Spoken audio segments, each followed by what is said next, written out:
What's up guys, Ian of Winter Dust Stuff here, back with a new video, a different kind of one this time. Well, I suppose it would be similar to the top 10 albums of 2022 video that I did a few months back, and though I do hold that video and that list up to a high standard, I thought I'd take a new approach to it. One more potentially masochistic, in the sense that I am going to be listing and ranking my top 10 albums of all time. Something that I really have to preface. These are my personal picks. Some of these are more recent albums, one of them in particular, a very recent album that I reacted to just this year. But there are also more deep cut ones that you guys might even be surprised by, in the sense that they don't really fit me, the metal guy.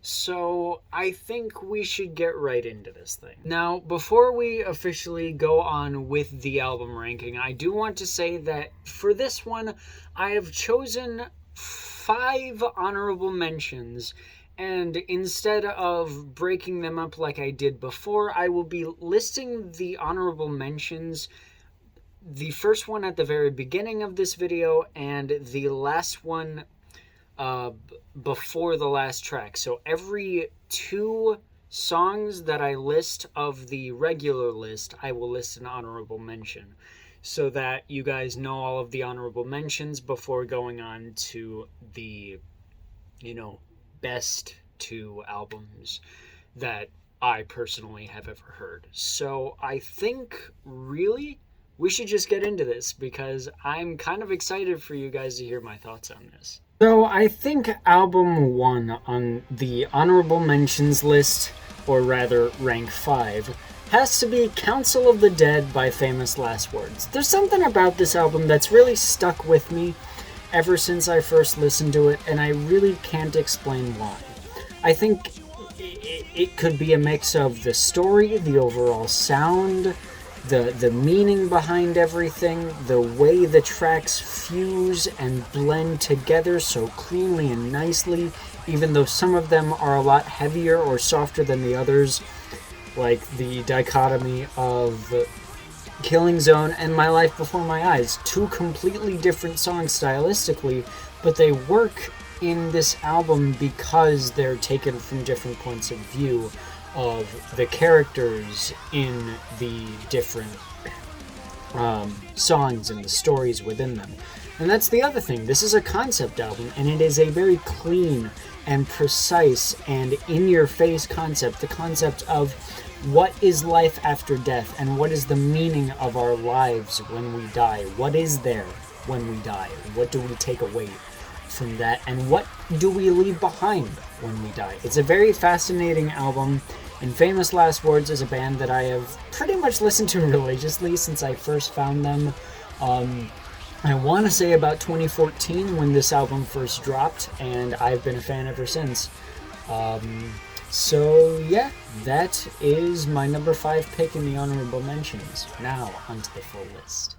So, my number 10 pick for top 10 favorite albums of all time is actually one that you guys probably wouldn't know. As I said, there are a few deep cuts in this one, and my pick here is Down the Rabbit Hole from Citizen Soldier, an album that has impacted me in more ways emotionally than almost any album I've ever listened to.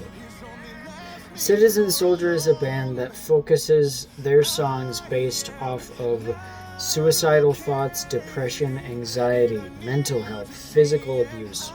It focuses on the trauma of someone going through something involving mental health, and it tries to create the message, the journey of someone who gets better from that. And Down the Rabbit Hole was the first album I ever listened to from them, and I've been hooked ever since. This album has such an astounding meaning to me. There are so many tracks that I resonate with. I can't even begin to describe just the ways this album has affected me. Ever since I first listened to it, especially the first full listen, I cried for roughly 2 hours having it on me. It's something amazing that music can do, especially for me, that it makes me feel, it makes me experience emotions that I probably wouldn't experience without music. Music is my first language and English is my second. I've always said that, and I probably always will. Music is something that is so empowering to me, and this album makes me feel empowered. It makes me feel valid in the emotions that I have, because I personally deal with CPTSD. I have crippling anxiety, and I have crippling depression, and it's awful. It's terrible. It is one of the worst things in the world to have, and I would not wish it on my worst enemy. Even people who have gone out of their way to ruin my life, I would not wish anxiety upon them, or depression, or CPTSD, or any mental illness in general. It's a horrible thing to have. But Citizen Soldiers Down the Rabbit Hole really made me consider the fact that there are people with these emotions, and there are people who not only have them, but want to help others with the problems that they're facing, the problems that they're dealing with. Personal favorite tracks are Would Anyone Care? And I can't remember the name of that one. I Am Not Okay. Those two tracks specifically resonate me on almost a completely different level than most songs in general do. So let's move on to number 9. So my number 9 pick is actually one that is probably going to confuse people a bit, especially when associated with this band. DragonForce, Reaching into Infinity. Now, this is one that I have actually debated on, because DragonForce is a band that I have loved. I have very much appreciated and supported since the moment I listened to Inhuman Rampage, or the reason most people found them, through the Fire and Flames on Guitar Hero 3. Yes, I was one of those people who found them that way. But as I got older, I started listening to more of their material, branching out into earlier and later albums, and just loving it. I really love DragonForce's material, and Reaching into Infinity is the reason why I love their material.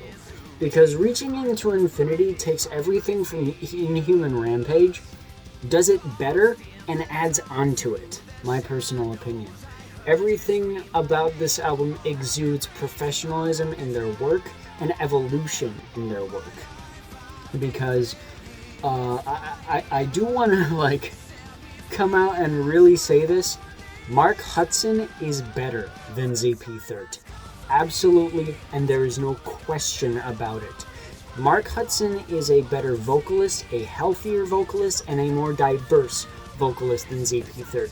It may be argued that ZP's specific voice was better fit for the band, but especially nowadays, Mark Hudson is just better.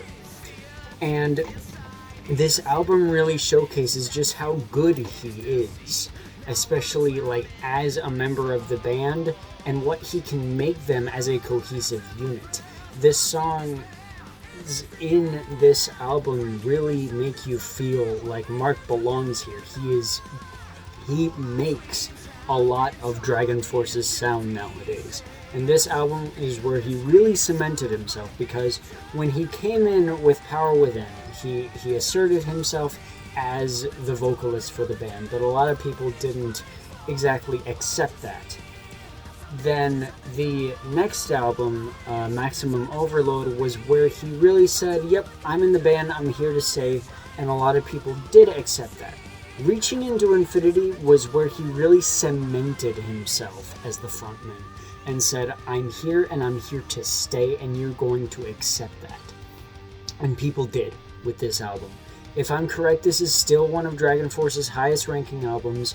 Personal favorite tracks being Astral Empire, Judgment Day, Curse of Darkness, and imagine that, me, Edge of the World, a legitimate prog nightmare, but a masterpiece.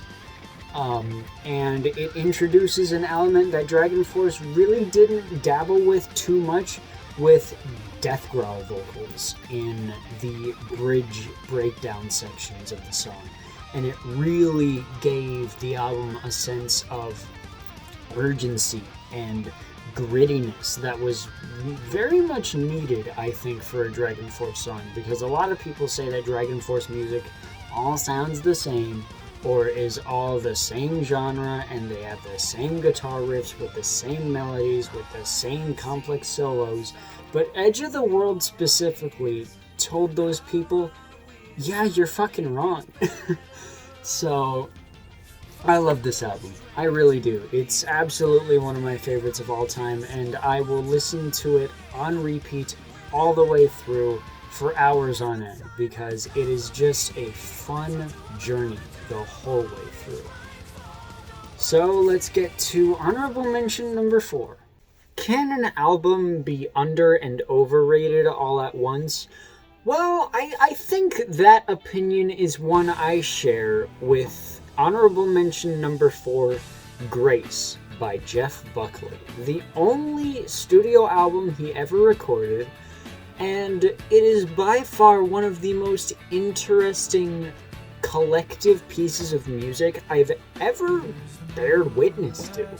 Grace is a very weird album. Tonally, musically, nothing about it is the same as pretty much anything I've ever listened to. There's something very different about Jeff Buckley's material, because he can flip genres, but he can also flip vocal styles, vocal techniques.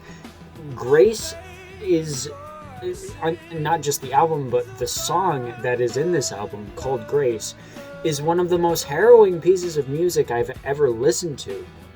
It literally, this album, according to people, is effectively a premonition of Jeff Buckley himself. For those of you who don't know, Jeff Buckley, shortly after creating this album, died or went missing. People still don't actually know the true what happened to Jeff, if I recall correctly. They believe he died by drowning under a speeding boat, but if I remember correctly, his body was never recovered. And a lot of the songs in this album talk about the premonition of, someone dying and drowning, the personal feeling of that. So this album is very, very weird to me. It's a very special case because the music is just amazing and so different from pretty much everything else I've ever listened to in my life. It is fascinating how odd and out of place this album is from anything else that I will ever say that I love. It is a mixture of styles and genres that you never think work together, but they do. And it is absolutely one of my favorites of all time, just for the sole fact that it was by Jeff. Hallelujah and Grace are my two favorites off of this track. Hallelujah is the one everybody knows Jeff Buckley for, but overall, this is a fantastic album, and for those of you who have never listened to this thing, I recommend listening to it all in one sitting, every single song, because listening to it like that really paints a picture of the kind of mindset Jeff Buckley had, the kind of person he was. This album shows a lot about him, and I recommend it to everybody. Grace is my number 4 pick on the honorable mentions. Let's get into numbers 8 and 7 of the proper list. I referenced them in my top 10 albums of 2022 list, and I really had to place them in here because next up is Drones by Muse as my number 8 album. I think this album is the best that Muse has ever written. I think there is something just so incredible about this album. It creates an experience almost like no other in my mind. There are so many great songs on here. From the opener of Dead Inside, Reaper's Handler, Globalist, Aftermath, Drones, Defector, Mercy. I love every single song on this album. Every one of them holds its own as some of the greatest singular music I've ever listened to, but when put together they form an experience that is really like no other. And listening to this album all in one go especially, that goes for most of these. Listening to these albums in one sitting, as haunting of a task as that is for some of them being over an hour in length, they are really experiences to behold. And that's another one of the things that I want to say about this list, is that these aren't just albums, these are personal and emotional experiences for me, and it's why I've specifically chosen these specific songs to be on this list. And realistically, Drones is no different. Every single song makes for a completely unique experience on their own, but put together, they form one of the greatest achievements in alternative rock music that I've ever listened to. Muse's Drones is a fantastic album, and I am legitimately honored to be living in a time period where I can be able to listen to this album freely. It is one of the greatest alternative music experiences that I've ever had, and I would give anything to go back to the first listen of it. So yeah, that is my number 8 pick. Now, the next one should be a little bit more in line with my interests, my taste. Avenged Sevenfold's Nightmare. This album is incredibly special to me. It was one of the very first actual metal albums I ever listened to, and I haven't felt a connection with any other Avenged album since. I loved the stage. I unironically, I know a lot of people don't, but I do unironically love Hail to the King.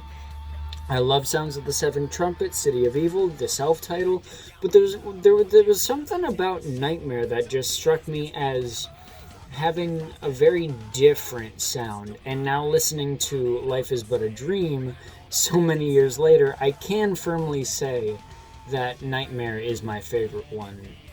So Far Away, Natural Born Killer, Nightmare, the title track, Save Me, every single track is so good.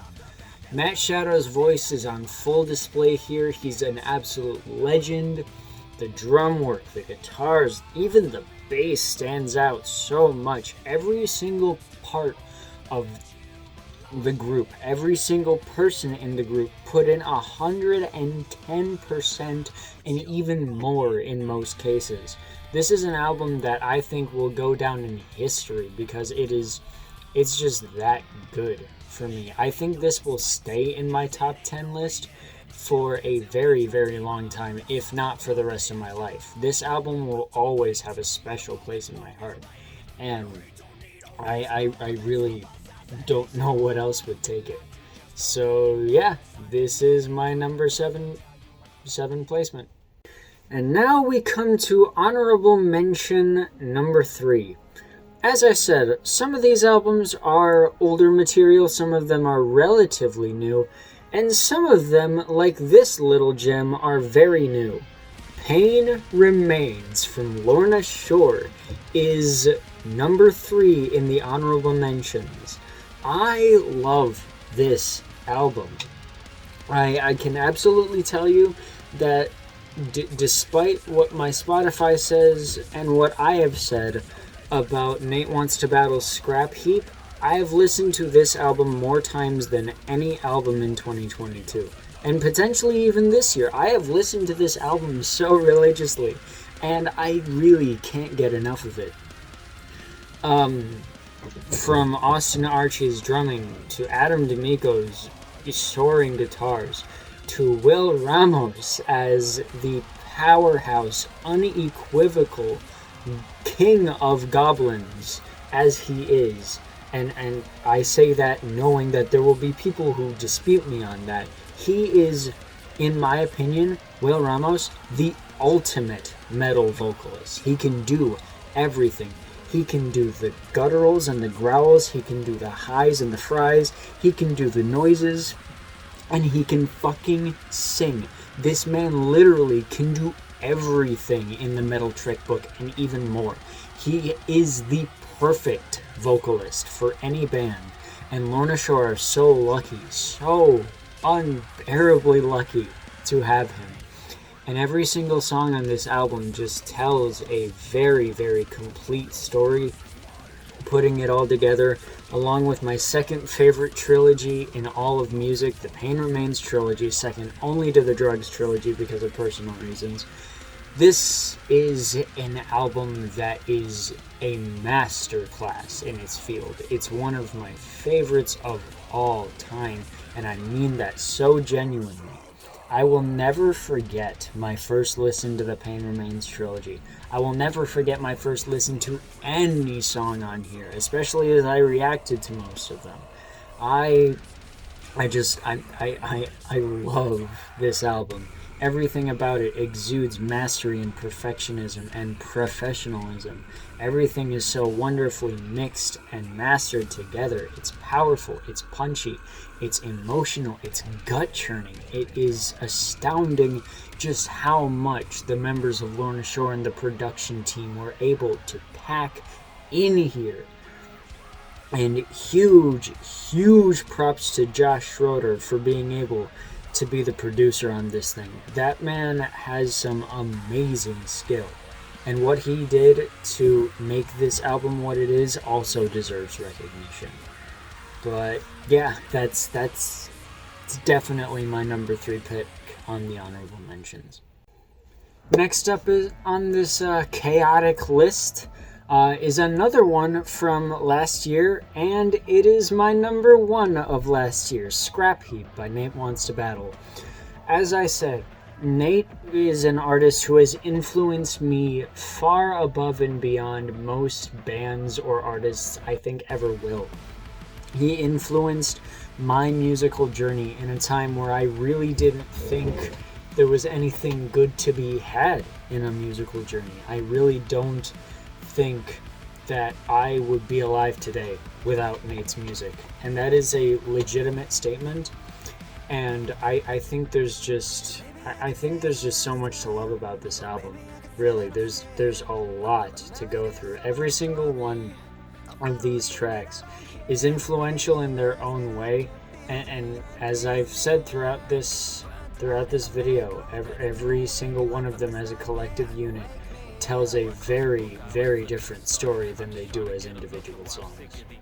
And I think the thing that this album does better than most of these do is that it paints a picture that I personally relate to on so many levels. The picture of someone who's burnt out from creating things in general. I've faced a lot of burnout, especially very recently. It's why for a long while content wasn't very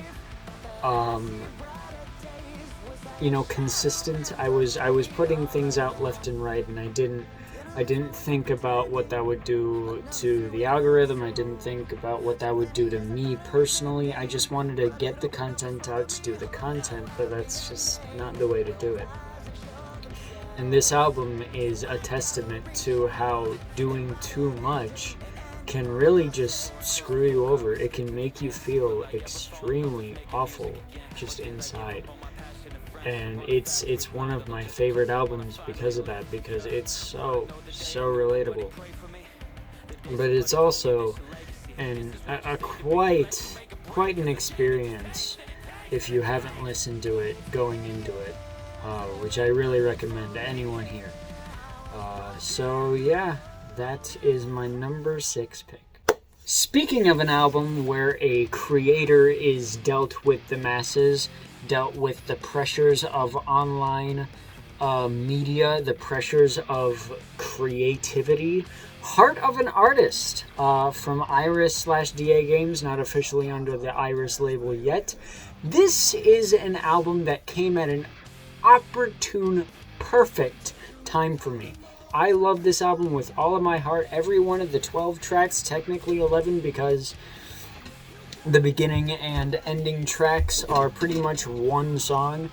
But god damn if this album isn't a fucking experience. Every single track, from SOS all the way down to Heart of an Artist and Ascend, is just a wild ride. The production on this album, I will say, has aged as time went on, but I think that's what brings this album a level of nostalgia that I don't really feel for a lot of albums, especially nowadays.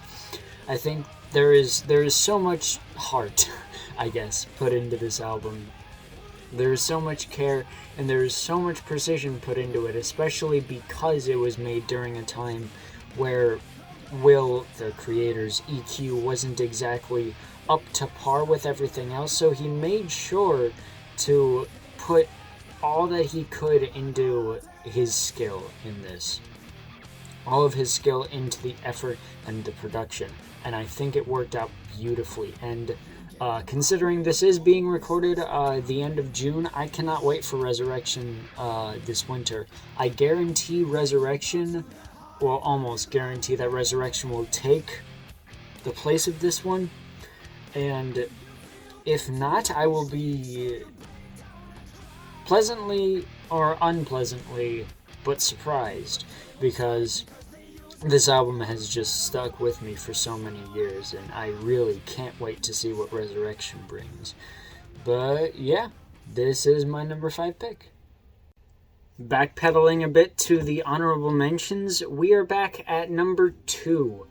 And number 2 is one that I have heavily debated myself on, because I'm wondering how people will take this one. Given the ones that I've listed so far on this list, the honorable mentions and the regular, The Sound of Madness from Shinedown. I don't exactly know why this album is here. Not truly. I think this album is something very interesting, because it came to me at the same time as Nightmare from Avenged Sevenfold. So not only is it a regularly great album, but it's carried by a lot of nostalgia, and I think that might be one of the main reasons why it's here, the nostalgia of it. But I think it's because of one track in particular that this album stands where it is, and that is Second Chance. Second Chance is one of those songs where as soon as I heard it, I legitimately broke down mentally.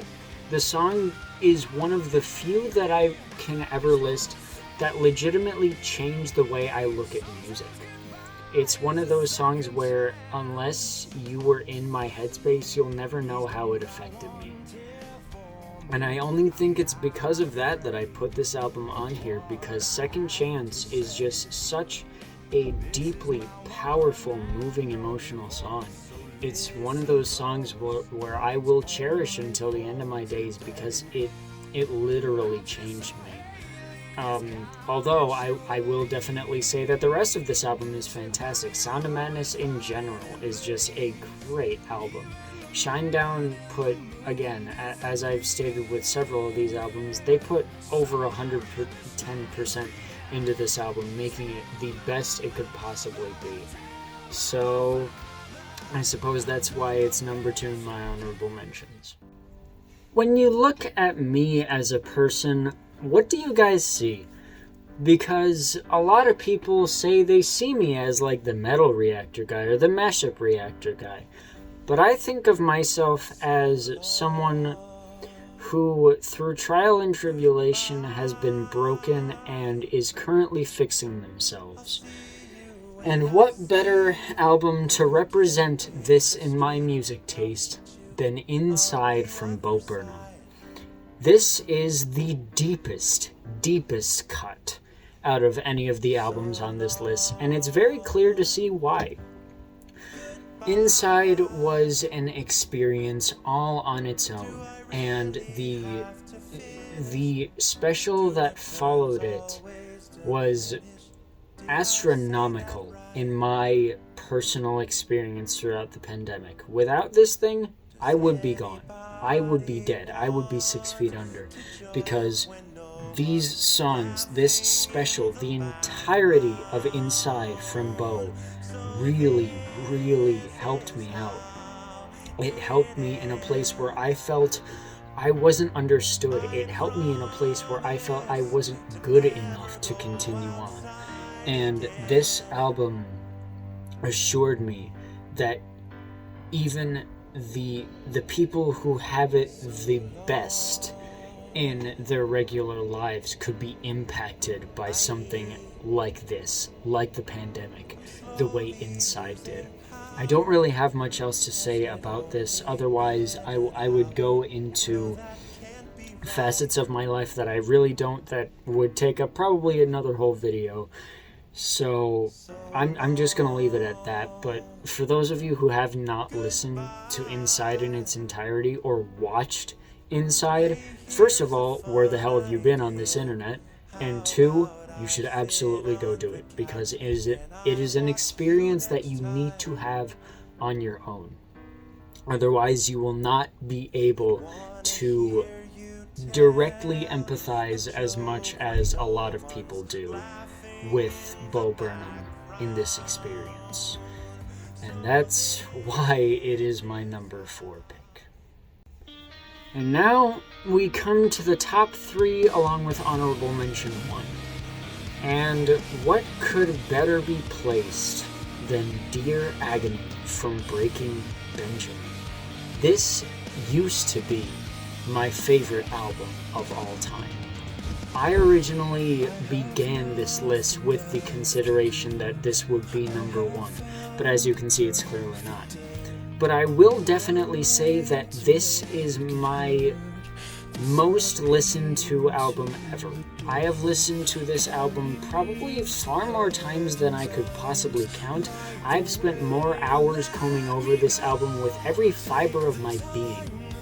I have spent countless nights playing this thing on loop while I sleep. That is how just impactful this album has been in my life. I have listened to this thing far more than so many people can possibly comprehend listening to anything musically. This is absolutely deserving of being on this list, and honestly, if it weren't for the ones that are above this thing, it would be higher. It would be number 1.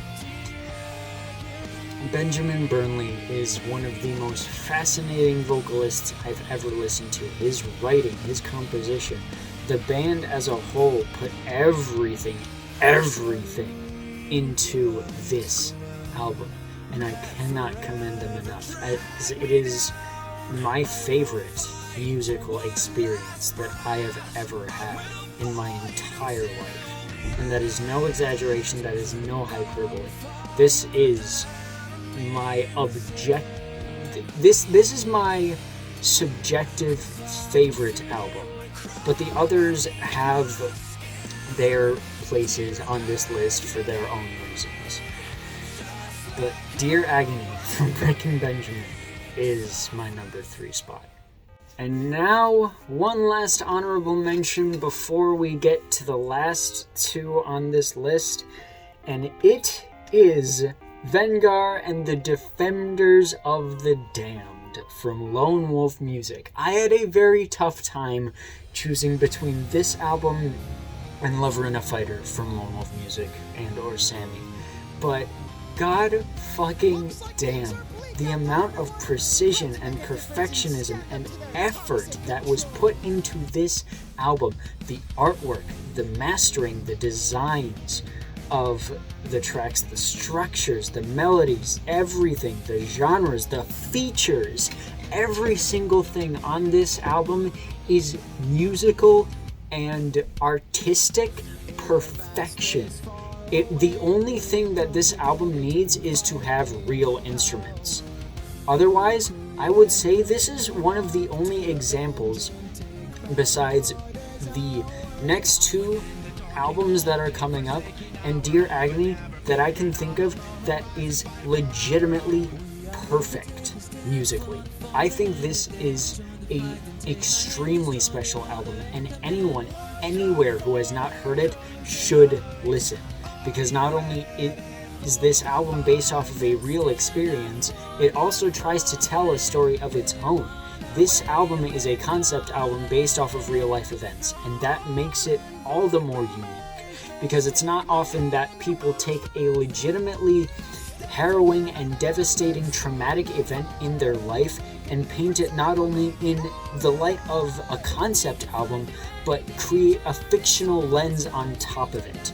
That is something that is extremely hard to do, and it is something that Sammy has done beautifully.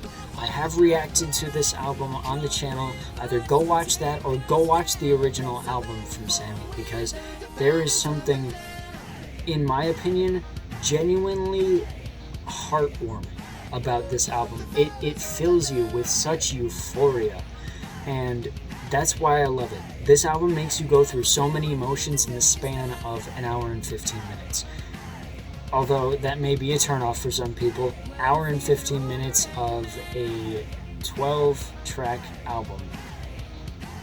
But nonetheless, this is an album that is so enormously special to me, and I recommend anyone who is curious about it to pledge themselves to a listen. Sit down in one sitting, again, attention spans be damned, and listen, because this album is so deserving of being the honorable mention at number 1. Now, you may be thinking, from Vengar being on here, that must mean that that was the very recent one that I was talking about in the beginning of the video, right? That answer is a no, because my number 2 spot in my favorite albums of all time released June of this year. Okay Goodnight, The Fox and the Bird.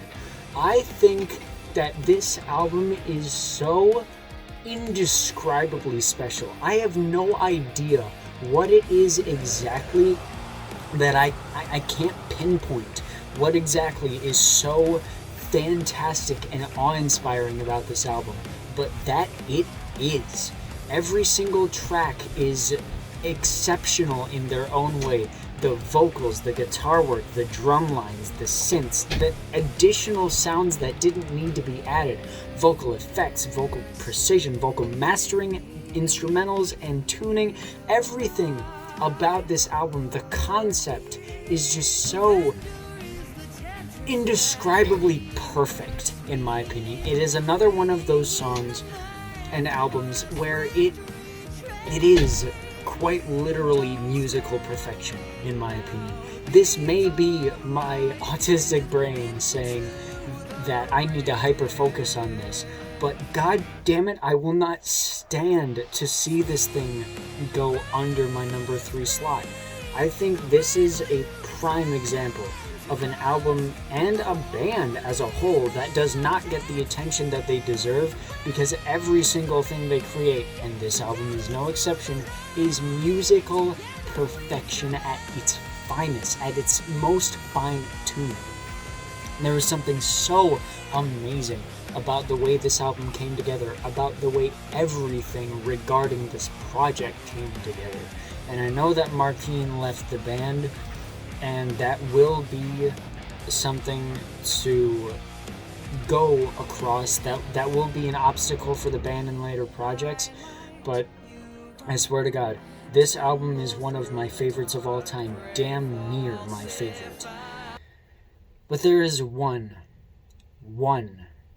that overtakes it, and that album is One More Light by Linkin Park. This is an album that personally takes over everything. While Okay Goodnight, Dear Agony, and Vengar may be objectively more of a perfect culmination of technical skill, mastery, and musicality, personally, this album will forever and always be my favorite of all time. A personal goodbye note from Chester Bennington. One More Light is an album that I cannot describe the feeling of. Every single song on this album makes me cry. Every single time I listen to it, no matter when it is. I'm probably going to be crying in the post-production of this video, just underlaying the track of One More Light, probably, for this. I cannot begin to describe how much Linkin Park meant in my musical journey. I said that Nate was the stepping stone. Linkin Park was my gripping point. Linkin Park was where I really decided that music was something I loved, that was going to motivate me, where I really wanted to move towards in my life. And when I heard that Chester passed, I was broken. I would not speak to anybody for weeks. For literal weeks, I was an actual shell of a person. And I remember listening to this album, and it broke me all over again. Because I never got to see them live. It's my one regret in the world. I would have loved to see Linkin Park live on stage with Chester fronting them. It would have been such an amazing experience for me. But nonetheless, that is my list of my favorite albums of all time.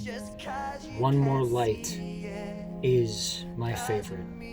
It is my absolute favorite album of all time, and I think from this moment on, nothing will take it, because I have definitively decided that this album means more to me than I think any album ever will. And it absolutely deserves its place as number one. And there you guys have it. That was my definitive, at least for now, list of top 10 favorite albums of all time.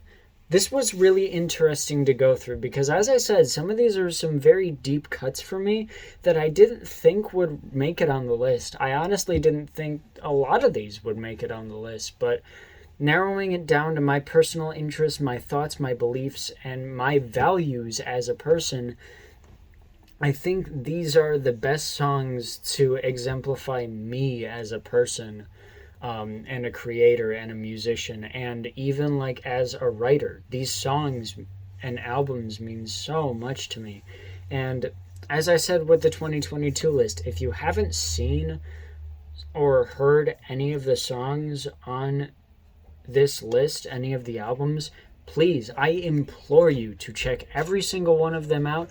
Not all of them in one sitting, but every album deserves their own sitting session with, because they create a different experience when you listen to one of these albums all at once. They create a very surreal experience that is something completely different, and something that I feel will change a lot of people if they decide to do it. But that's about it from me. If you guys liked what you saw, leave a like, comment on what you thought of the list. What might your list be? I want to see it in the comments. Comment on what you think I should do next, whether it be music, whether it be reactions, whether it be other things, other kinds of lists that you want me to list off. Maybe ranking specific bands by each of their albums. That could be a cool idea. But until next time, this has been my top 10 favorite albums of all time, the complete list. Peace in due time.